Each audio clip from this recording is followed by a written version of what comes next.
श्री शिवाय नमस्तुभ्यम। हर हर महादेव। छत्तीसगढ़ राज्य के भिलाई में गुरुजी पंडित प्रदीप मिश्रा जी के द्वारा श्री श्रावण शिव महापुराण कथा शुरू हो गई है और आज 26 जुलाई दूसरे दिन की कथा पूर्ण हो चुकी है। यह 7 दिवसीय शिव महापुराण कथा है जो कि 25 जुलाई से 31 जुलाई 2024 तक आस्था चैनल यूट्यूब के माध्यम से दोपहर में 1 बजे से 4 बजे तक देखी जा सकती है।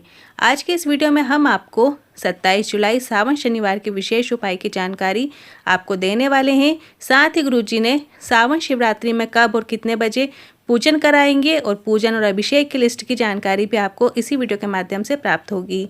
आज 26 जुलाई दूसरे दिन की कथा में गुरुजी ने कुल 17 उपाय पत्र उपयोगी जानकारियां दी हैं।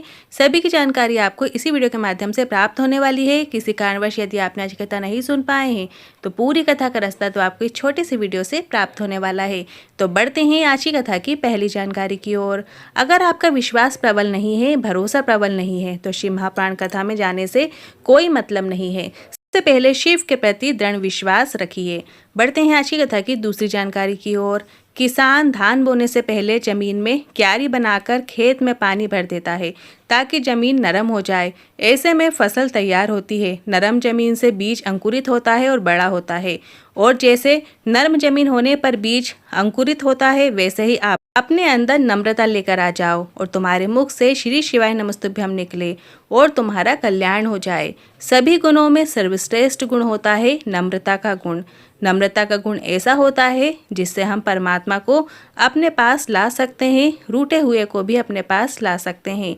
बढ़ते हैं आज की कथा की तीसरी जानकारी की ओर। कल एक बच्चे ने पत्र के माध्यम से प्रश्न किया था, क्या श्री शिवाय नमस्तुभ्यम बोलने से, नमः शिवाय बोलने से या ओम नमः शिवाय बोलने से भगवान आ जाते हैं? तो मैं उस बच्चे को कहना चाहूँगा कि तुम अपने पड़ोस में जो बैठा है उससे अपशब्द बोलना शुरू कर दो। देखना तुम्हारे बोलने से उसे गुस्सा जरूर आएगा। उसी तरह श्री शिवाय नमस्तुभ्यम बोलने से भी महादेव ज़रूर आएगा। या फिर आपके घर में जब कभी आपने देखा होगा कोई जानवर या गाय को प्यार से बुलाते हैं तो वो तुम्हारे पास आ जाता है। उसी तरह भगवान भी पुकारने में ज़रूर आते हैं, ये निश्चित है। बढ़ते हैं आज की कथा की चौथी जानकारी की ओर। आपको मंदिर में किसी को ये नहीं समझाना है कि ऐसा पूजा करो या वैसा करो, ऐसा मत करो, ये मत करो, वो मत करो, अर्पित मत करो या ये ऐसे अर्पित करो। अगर आपको बोलना ही है तो भोलेनाथ के मंदिर से बाहर निकलने के बाद बोलना है।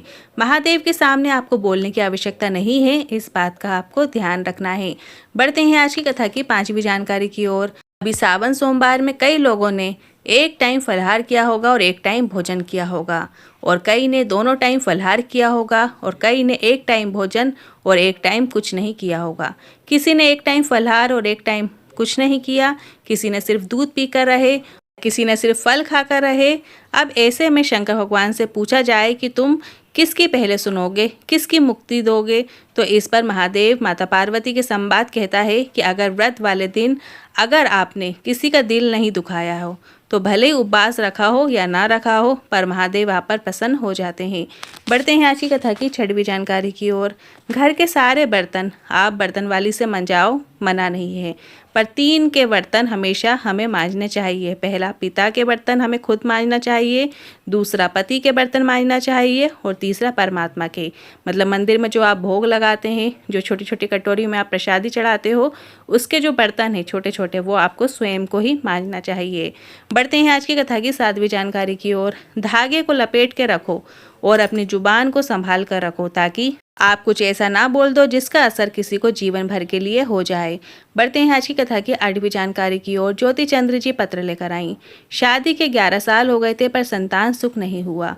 MP, छत्तीसगढ़, UP सब जगह दिखाया पर संतान नहीं हुई। मेरी दीदी ने शिव महापुराण कथा सुनने को कहा। पति पत्नी ने आसन लगाकर कथा सुनी। पशुपतिनाथ व्रत किया और 3 बार पशुपतिनाथ व्रत करने के बाद भी औलाद नहीं हुई। फिर मंदिर जाना नहीं छोड़ा। फिर एक स्त्री ने सफ़ेद आकड़ी की जड़ का प्रयोग करने को कहा, हमने वो किया और संतान की प्राप्ति हुई है। उसी का आभार व्यक्त करने कथा पंडाल में आए हैं। बढ़ते हैं आज की कथा की 9वीं जानकारी की ओर। आपको एक नियम ऐसा बनाना है कि घर के सभी सदस्यों से कहना शुरू कर दो। गुरुजी ने कहा है सावन के महीने में आपको एक नियम ज़रूर बनाएं कि आधा घंटा रोज शिव की बातें करेंगे, शिव की चर्चा करेंगे। अगर कोई ना सुने, परिवार के सदस्य ना सुने, तो आप शिव से बात करना शुरू कर दो, स्वयं शिव से बात करना शुरू कर दो। आधा घंटा नहीं तो 15 मिनट, 15 मिनट नहीं तो 10 मिनट, कम से कम 5 मिनट भोलेनाथ के लिए ज़रूर निकालिए, भोलेनाथ से ज़रूर बातें कीजिए। बढ़ते हैं आज की कथा की 10वीं जानकारी की ओर। नीलिमा महेश जी पत्र लेकर आए। मैं और मेरे पति धमतरी की कथा सुनने आखिरी दिन गए। भीड़ इतनी थी कि गाड़ी के अंदर चाबी छूट गई और चारों गेट लॉक हो गए। हमने शंकर भगवान से निवेदन करने लगे कि बाबा आपकी कथा सुनने आए हैं, आपको ही परेशानी से बाहर निकालना है। और तभी एक छोटा बच्चा दौड़ कर आया और बोला आपकी गाड़ी का आगे का गेट खुला है। और हमने खोला तो खुल गया। इसके बाद वह बालक कहाँ गया पता ही नहीं चला। पढ़ते हैं आज की कथा की 11वीं जानकारी की ओर। रीता जी पत्र लेकर आई। बच्चा गर्भ में था, 6 महीने का था और डॉक्टर ने कह दिया बच्चे की किडनी सड़ गई है। जब उन्होंने सोनोग्राफी कराई और इसके कारण दूसरी किडनी भी काली पड़ गई। बच्चे के पूरे शरीर में फुंसी फोड़ और मवाद बनी हुई है। बच्चे को हटा दो, ना चेहरा बना है ना हाथ पांव बने हैं। पूजन है, हटा देना सही रहेगा। तभी हमारे पड़ोस के लोगों ने सीहोर से रुद्राक्ष बुलाने को कहा। हमने रुद्राक्ष बुलवा लिया और सीहोर का रुद्राक्ष का जल शिवलिंग पर अर्पित किया और आचमन कर लेते और जैसा होगा देखा जाएगा बाबा के ऊपर छोड़ दिया। और 17 जुलाई को बच्चे ने जन्म लिया है। उसकी किडनी भी कार्य कर रही है और बच्चा भी पूरी तरीके से स्वस्थ हुआ है। उसी का आभार व्यक्त करने कथा पंडाल में आए हैं। बढ़ते हैं आज की कथा की 12वीं जानकारी की ओर। सभी से निवेदन है, सावन शिवरात्रि में जब हम ऑनलाइन पूजन और अभिषेक करते हैं, गुरुजी ने कहा भले ही छोटी सी पूजन करते हैं तो इतना मात्र कर देने से भोलेनाथ इतना भंडार भर देते हैं कि जीवन भर आनंद प्राप्त होता है। पूरे साल अगर आपने पार्थिव शिवलिंग का निर्माण नहीं किया कोई बात नहीं, पर सावन की शिवरात्रि में पहली प्रहर में मतलब शाम के समय पार्थिव शिवलिंग का निर्माण करके पूजन अर्चन कर लेते हैं तो समझ लेना जीवन का सुख पा लेते हैं। आपको प्रदोष काल में शाम के समय पहली प्रहर में शिवरात्रि की पूजा करनी है। बढ़ते हैं आज की कथा की 13वीं जानकारी की ओर। 2 ऐसे राजा हैं जिन्हें भोलेनाथ ने दर्शन दिए। गुरुजी ने आज की कथा में बताया है कि एक बाड़ासुर के सामने भोलेनाथ प्रकट हुए थे। उन्होंने खुद के लिए कुछ नहीं मांगा और दूसरे वीरमणि से महादेव ने बोला मांगो क्या चाहते हो। तो वीरमणि बोले मेरी रक्षा करना, मेरे परिवार की रक्षा करना, मेरे पूरे राज्य की रक्षा करना। इनकी रक्षा करने की जिम्मेदारी अब आगे तुम्हारी है। बढ़ते हैं आज की कथा की 14वीं जानकारी की ओर। गुरुजी ने कहा आप जब शिवरात्रि में पूजन करेंगे तो आपको भी प्रार्थना करना है हम पर और हमारे पूरे परिवार पर, हमारे राज्य पर, हमारे देश में जब भी कोई दुख आए तो उसे आपको ही बचाना है भोलेनाथ। ऐसी प्रार्थना ज़रूर कीजिएगा। बढ़ते हैं आज की कथा की 15वीं जानकारी की ओर। गुरुजी की ये कथा तो 31 जुलाई को समाप्त हो जाएगी और इसके बाद गुरुजी की जो अगली शिव महापुराण कथा रहेगी वो 2 अगस्त से शुरू होगी और उसी दिन सावन की शिवरात्रि है। और वो जो कथा रहेगी 2 अगस्त की लोरमी मुंगेली छत्तीसगढ़ में रहेगी और वो 8 अगस्त तक चलेगी। जी जो सावन शिवरात्रि का अभिषेक कराएंगे वो लोरमी मुंगेली छत्तीसगढ़ से ही कराएंगे। ऑनलाइन अभिषेक पूजा रहेगी। और इसके बाद जो गुरुजी की अगली शिव महापुराण कथा है वो 12 अगस्त से 16 अगस्त 2024 में पोंड रायपुर छत्तीसगढ़ में रहेगी। और गुरुजी जो 2 अगस्त को ऑनलाइन पूजन अभिषेक कराएंगे जिसका समय शाम को 7 बजे से रहेगा। तो आप सभी ऑनलाइन अभिषेक पूजन में शामिल ज़रूर होइएगा। जान लेते हैं पूजन और अभिषेक की सामग्री लिस्ट क्या क्या है। सबसे पहले आपको पूजन अभिषेक सामग्री की जो लिस्ट है उसमें 1 लोटा जल भर के रखना है। गेहूं के 21 दाने लेना है जो कि वंश वृद्धि के लिए होंगे। कमल गट्टे आपको 5 लेना है। चावल आपको 108 लेना है। 108 आपको गिनकर चावल रख लेना है और अलग से भी थोड़े से चावल आपको रख लेना है। ध्यान रखिए शिव पूजा में जो भी आप चावल का प्रयोग करेंगे वो खंडित ना हो, मतलब टूटे हुए ना हो। साबुत चावल के दानों का ही प्रयोग करना है। और इसके बाद आपको 21 काली मिर्च के दाने ले लेना है। काली तिल आपको 1 चुटकी लेना है। धतूरा आपको 1 लेना है। बेलपत्र 7 लेना है। शमी पत्र भी आपको 7 लेना है और लाल गुलाब आपको 7 लेना है। नहीं तो आप कोई भी 7 पुष्प ले सकते हैं।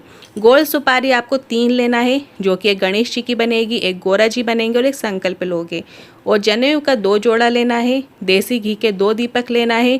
एक अखंड अभिषेक तक जलेगा और एक आरती के समय प्रयोग में लाया जाएगा। 5 प्रकार के फल लेना है, मतलब 5 फल कोई भी फल ले सकते हैं आप। मिठाई या प्रसाद जो भी आपके घर में बना हो वो ले लीजिए।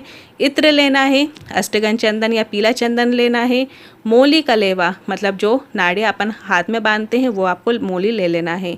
कपूर लेना है आरती के लिए। लौंग, इलायची और पान के पत्ते भी लेना है। पंचामृत लेना है। आपको अलग अलग कटोरियों में भी पंचामृत रख लेना है। दूध, दही, घी, शक्कर, शहद और अलग से इन पांचों का मिश्रण करके पंचामृत बना के रख लेना है। और गंगा जल अलग से लेना है। रोली लेना है, पान का पत्ता लेना है, हल्दी की गांठें लेना है या पिसी हुई हल्दी भी आप ले सकते हैं। अबीर, गुलाल लेना है, मेहंदी लेना है और काली मिट्टी, आपके नगर की जो भी मिट्टी है आप शिवलिंग निर्माण के लिए प्रयोग में ला सकते हैं। शिवलिंग आपको पहले से बनाकर रखना है। ऐसा नहीं करना है कि 7 बजे से ऑनलाइन अभिषेक शुरू होगा और तभी आप पार्थिव शिवलिंग निर्माण करके रखें। आपको शिवलिंग को पहले से ही बना के रखना है। ध्यान रखिए, उसी दिन आपको शिवलिंग बनाना है, पहले से बना के नहीं रखना है। मतलब एक दिन पहले, कई लोग क्या करते हैं एक दिन पहले बना कर रख लेते हैं, तो वो गलत है। आपको उसी दिन, शिवरात्रि के दिन ही पार्थिव शिवलिंग का निर्माण करना है। आप 4-5 घंटे पहले भी पार्थिव शिवलिंग का निर्माण करके रख सकते हैं। यदि आप ब्राह्मण जन से बुलाकर अभिषेक करवाना चाहते हैं तो वो भी आप करवा सकते हैं। नहीं तो गुरुजी पंडित प्रदीप मिश्रा जी के साथ जो ऑनलाइन अभिषेक पूजा होगी उन्हीं के साथ साथ घर में आपको ऑनलाइन अभिषेक पूजा करनी है। शिवाय नमस्तुभ्यं हम बोलते हुए अभिषेक पूजन कीजिएगा। अब बढ़ते हैं अगली 17वीं जानकारी की ओर। 27 जुलाई और शनिवार का दिन है, सावन का शनिवार का दिन है, तो पीपल के वृक्ष वाला एक विशेष उपाय है। घर में यदि कर्जा हो गया है, धन संपदा से संबंधित कोई भी समस्या है, तो आपको इस उपाय को करना है। आपको गोल बाती का घी का दीपक बनाकर शाम के समय, प्रदोष काल के समय पीपल के वृक्ष के नीचे पिपलेश्वर महादेव का नाम लेते हुए, साथ ही श्री शिवाय नमस्तुभ्यं हम बोलते हुए वो दीपक आपको प्रज्वलित कर देना है। ऐसा आपको कम से कम 5 शनिवार करना है। आपके घर में जो भी कर्जा है वो चुकने लगेगा, साथ ही आपके घर में लक्ष्मी की आवक होने लगेगी। ये लक्ष्मी नारायण दीपक भी कहलाता है। आप चाहो तो लक्ष्मी नारायण का भी नाम स्मरण कर सकते हैं। आज के इन उपायों से जुड़े मन में कोई सवाल या क्वेश्चन है तो आप कमेंट के जरिए पूछ सकते हैं। साथ ही हमने एक व्हाट्सएप चैनल बनाया है जिसमें आप, हमारे कमेंट बॉक्स में हमने लिंक पिन कर दी है, आप वहाँ से जाकर व्हाट्सएप को ज्वाइन कर सकते हैं, जिसमें आपको रोजाना की विशेष तिथियों की जानकारी मिलेगी। साथ ही आपको विशेष तिथियों से संबंधित उपाय भी देखने को मिलेंगे और आपको प्रदीप मिश्रा जी के जो भजन हैं वो भी आपको देखने को मिलेंगे, तो उसे आप ज्वाइन कर सकते हैं। हर हर महादेव, श्री शिवाय नमस्तुभ्यं।